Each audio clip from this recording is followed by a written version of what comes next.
we are going to go talk with Paul. He, him is a theist in Texas. And yeah, I think you're going to talk with us a little bit about the beginning of the universe today. Hey, Paul, how are you? Hey, good. How are you? And yeah, I didn't know there was a specific topic at hand, or I might have addressed that. But no, all good. I'd like to address something from the first call, if I may first. But if we can, yeah, Paul, let's start with your topic and we'll go through that. And if we still have some time, because we do have some other people on the line, I want to be respectful to them. So let's go with your topic first. And if we have some time at the end, be happy to. All right, awesome. I just wanted to see what you guys thought about stuff like the Kalam argument, the cosmological argument, and just things like that. And if you believe that the universe had a beginning, just to ask that question right out. Sure. Christy, do you want to take a whack at that first? Yeah, I mean, from as well as I understand it, the universe as we know it had a beginning point.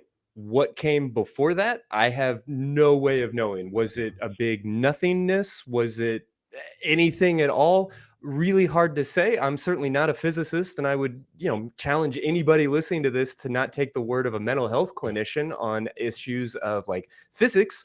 But yeah, sure. As far as I understand it, the universe had a beginning. We're in something of a middle, and it'll have an end. And then maybe there was something before the beginning and after the end, but I don't know. Yeah, and I would say I can co-sign on that pretty easily. And just to touch on like the Kalam or just cosmological arguments in general, I just don't find them to ultimately have the soundness part, right? Like they can be valid, they can be correct in form, and that is important. Obviously, it's the first thing you have to get nailed down. But without the support for the premises themselves, it's tough to it's tough to accept that, right? Because we just don't have any reason to accept some of those. And the basic Kalam in and of itself doesn't really take us very far. As somebody who is, methodologically materialist, as somebody who is, in general naturalist, atheist, those types of things, one could just grant that there is some necessary something, and then move on from there. So we still haven't gotten to God. Right. But to me, it's really irrational to believe that, of course, everything came from nothing. And I guess it is rational to say that you don't know, but the Kalam is a very old argument. Well, hang on real quick, Paul. Hang on real quick. I hate having to defend William Lane Craig, but no, that's okay. But I hate having to defend William Lane Craig, but I would like to point this out. William Lane Craig invented the Kalam Cosmological Argument. It is a specific argument in the style of cosmological arguments. So the Kalam argument itself is actually not very old. It only dates back to like the 70s or 80s, but he is basing that argument on the general category of cosmological arguments, which dates back to Al-Ghazali. But there's also a reason why those arguments have continually been, reconfigured and stuff, because they haven't proven to be very effective for most people. The age of it doesn't mean a whole lot about the veracity of it anyway, but I think those are meaningful points. So, Paul, what is it that you are really trying to get at here? Is the notion that because we don't know how the universe started, therefore God? Is there more complexity to it, or is that it? Yeah, there is. I think the cosmological argument is just the first step to know that there is an unmoved mover, whether that be the Christian God, Muslim God, or any God, just a deity. There has to have been an unmoved mover. And does it have to be a deity, though? Of the conclusion. Does it have to be a deity? Something. It wasn't nothing. It wasn't nothing that created something. Okay, let's go with that for a second, Paul. This is just the first part. Yeah, let's go with that. We'll just say Christy and I are there with you. We're still on the train. Take us to God from here. All right. Well, I know you guys have a limited amount of time on this call. Yeah, but we got a few minutes, man. We'll let you go for a few minutes if you lay it out. So I mean, all right. I don't mean to copycat.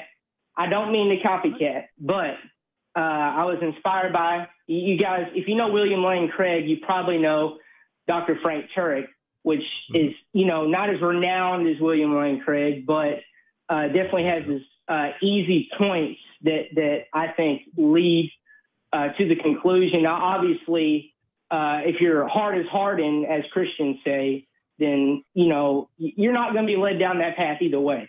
Do you know what the term poisoning the well is, Paul? Do you know what that term means? Have you ever heard somebody say that? I don't know how really this applies to what I just said, but go ahead. Well, because what you just said was poisoning the well. You said, if my argument doesn't work, then the reason is because you weren't going to accept it anyway, basically. You said, if Christy and my hearts are hardened, then we're not going to follow you on the argument. And I just feel like that's a little bit, it's a little bit of an unfair way to have this conversation. So the issue, Paul, is if I took this call and started it off with something like, all right, Christy and I are ready to take Paul from Texas, him, who probably is going to have bad arguments and won't listen to us anyway. Like, that would be a really shitty way to have this conversation, man. So like, I don't think the idea of like our hearts being hardened, comes into play here. I would definitely say myself, I love this term, which is a non-resistant non-believer. I'm not fighting this belief. If I get good evidence, I will absolutely live on air today hold my Bible proudly in my hands and say that I believe it. So, lay it out for us, man. We still got some time. I still think we can have, a good call here. So lay it out for us, Paul. We're with you on the basic. There had to be something that started it. Christy and I aren't yet at the, hey, that was a God thing. So how do we get there? We will definitely give you some time to lay it out for us. All right. So again, I don't mean to copycat, but inspired from Dr. Frank Turek would be the three main points, starting with the cosmological argument, the second being the theological argument, the design, how there's inherently design and things we still can't explain through science, which I don't have a found grasp on, but, I know enough to know what I believe. And also the third point would be there it is. And how you would have to sit in the lap of God to essentially slap him in the face. I love that line from Frank Turek. It's really nonsensical. So let me just make sure we're following along with you, Paul. So the first thing you said is the Kalam, okay? And then the second thing you said is teleology, which is like the idea of there is a destination that already exists for everything. Right. I'm just breaking it down for viewers who aren't familiar with that term. And then the third one you said is morality. Is that right? Those three things get us to God exists. Just making sure we're on the same page. Those are more bullet points, but it's like I'm just like simplifying it down into one word. Yeah. Each be lectures. Yeah. I understand that, Paul. I understand that. We're just neither of us are super high level apologists or theological whatevers. I don't have some PhD up here about theology or anything. We're good. We're just talking casually here, man. So if any one of those three are negated, like let's say I could prove to your satisfaction that what you're saying about teleology just isn't real. It's just not true. Would you stop believing in God?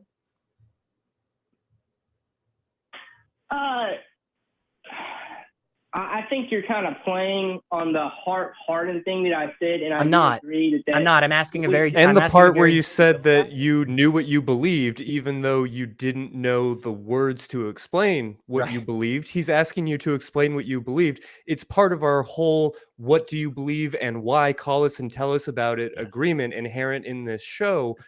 And Paul, I'm only making such a point of pointing that out to show you how slippery a lot of your logic is. Even if all of these points you're making are valid, every single time SR tries to get you to nail one of them down, well, no, I'm just shorthanding it. We're rushing through this here. We keep saying there's a little bit of time on the clock. I don't want to spend all day here, Right. but can we find one thing to spend some time on and nail to a wall? All right, well, fine. We can go with morality, the point of morality. Sure. And so quick though, real quick again, let's get a starting point, okay? Let's get a baseline here, Paul, because all we're trying to do thus far is actually get to the conversation, okay? Christy and I are just making sure that we are not straw manning you. We are just making sure that we are following along and understand what is actually going to be worthwhile for all of us in this conversation. So the question has to be asked, because we're talking about morality specifically now. And the question has to be asked, if I could prove to your satisfaction that what you currently believe about morality is not true, would that change your belief in God? Well, I would say to this that I used to believe in subjective morality and not believe in God, and then I came to God. So I feel like to switch back is hard for my mind to grasp, but I can try to go. Hypothetically, yes. Hypothetically, okay. Perfect. I love that. And I'm so glad that that's where you are. And here is why I was harping on this, Paul, because that is deeply, incredibly important. Next time you're watching Frank Turek, next time you're listening to somebody like William Lane Craig, watch their response to that question and see if you think that their response is fair. If you, Paul, are willing to play this game with us today and say, hey, if you could, to my satisfaction, prove incorrect one of these points, if you could actually do that, hypothetically, I don't think it's going to happen, but theoretically, hell yes, I would change my position. That is an incredibly honest, that is a absolutely fantastic. I'm shaking. I'm so excited. And I don't hear that often from theists. And I especially don't hear that from people like Frank Turek, William Lane Craig, and many others. And I think that's a really, really telling thing, that you are more willing to change your mind if presented with evidence than the people that you are using their arguments. You're saying their arguments convinced you. But with all of that, we are finally at the point of the conversation. And here is my question. How do you know your system of morality that you currently accept comes from God of any kind? How have you determined that? What is the method? All right, I want to make a quick point on what you said about how I would change my mind. Hypothetically, yes, I would, but I also want to speak to the point. I've heard Matt Dillahunty, Christopher Hitchens say that if the Christian God, or any God, specifically the Christian God, was real, even if he was, they still wouldn't believe in him. So they wouldn't worship. They wouldn't worship it. Yeah, they wouldn't worship and follow the laws. I don't think any of, and again, I don't know because I'm not speaking for Matt Dillahunty or Christopher Hitchens or anything, but I can tell you, I have never seen them say they wouldn't accept the belief. I've heard them say they wouldn't worship. I have, on the other hand, heard people like Frank Turek and William Lane Craig absolutely say that they will not change their positions. Because they're thoroughly convinced. I mean, it's because they see the God of the Bible as an asshole. So even if we accepted as a thought experiment that the God of the Bible was real, that being would not be worthy of worship. I think that is a kind of significant part of this conversation, but it's very separate from the ultimate question that SR is asking you. Yeah. And again, I do think it's deeply important. Go ahead. Yeah, I can prove that he's worthy of worship. And I know that atheists have their certain points of slavery. The three are slavery, homosexuality, which is the topic at hand, and Genocide. Those are three good ones. Those are three good reasons to think that the God of the Bible is a bigoted asshole. Probably not great. Let's just start with those three. No. All right. Yeah. Okay. So the first one, genocide. A lot of atheists. I'm going to use one example. There can be multiple, but I'm going to use one example. The Canaanites. God told the Israelites, to go in the town and don't leave anybody alive.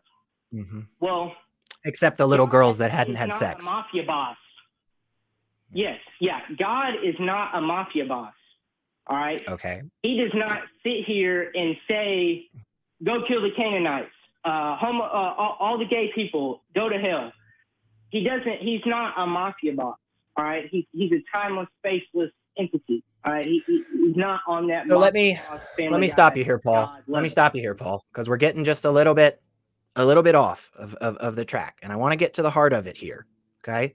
You said one of the reasons that you accept God existing, you worship, you're the follower, the whole 9, 12, 100 yards. I don't know how many yards these days, but however long, you're saying the whole kit and caboodle comes down to these points.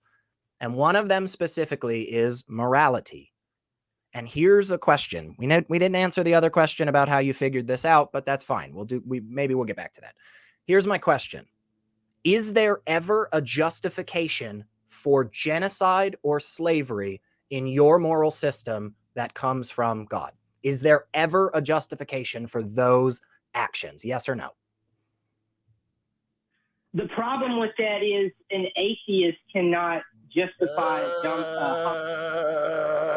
nope. So once again, there's really only one good answer to the question of can slavery be justified? There really is. It's not one that you should want to struggle with.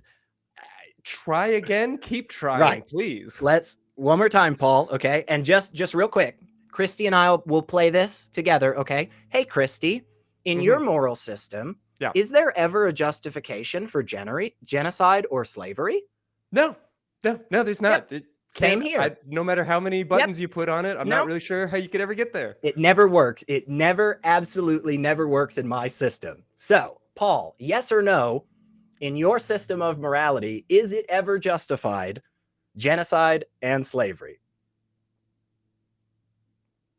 I'm getting cut off here, and my point is being missed. But my point is that atheists cannot. Is your point a yes or a no? Your point is that you weren't listening, Paul, and we want to have these conversations. We really, really do. Like, I think this is incredibly important. And I think that there's a lot of stuff out there that you do actually know a little bit more on. You said earlier that you couldn't necessarily articulate some things, but you knew it still. And you know what?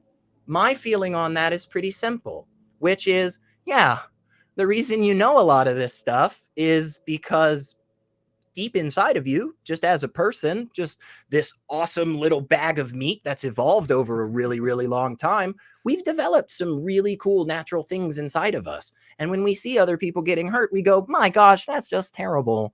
That's so bad. We don't like that, And it's only when somebody else comes in and says, hey, disregard those feelings. Disregard those feelings for this bad reason. That's when you start to get confused about stuff. But yeah, I gotta say, Christy, I am frustrated that we didn't get an answer, yes or no. Like, I really, really wanted to hear whether or not slavery and genocide were justified at all in his system. Yeah. But I know that can feel like sort of a gotcha question, and he even raised that as an issue that atheists do, and that's valid to a certain extent, but also, is slavery okay? It should be one of those questions that you're just prepared for at all times, especially if you're going to bring up the issue of morality and some of these other things. So, it's hard to defend any belief system that doesn't readily recognize that. Yeah, I completely agree. And again, I don't think it is a gotcha question. Just like I don't think the question about, if I could prove this to your satisfaction to be untrue, like, would you change your mind? I think that is just a foundational question we have to ask ourselves in these conversations.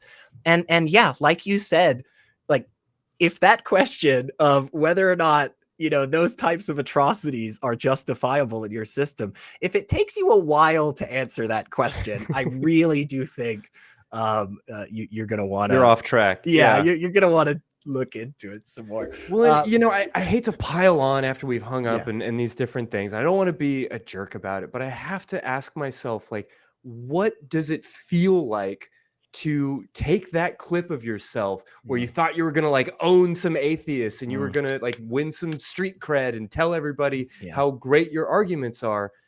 Can you imagine showing that clip of yourself to your mother, to your romantic partner, like to your best friend? Because I hope that we can expect a little bit of growth from that caller, and that 5 years from now, that clip will feel as cringy to them as it does to us right now. Absolutely. That is a great place to end, Christy. And yeah, Paul, please call us back. Call us again in the future. Yeah, we really do want to have these conversations. And I do think they are important. I think they really, really matter. So yeah, please watch that clip again. Call us back. Go hit us up on the Fan Run Facebook or the Talk Heathen TikTok, please. And you know, we want to have these conversations, and I'd love to hash this out more.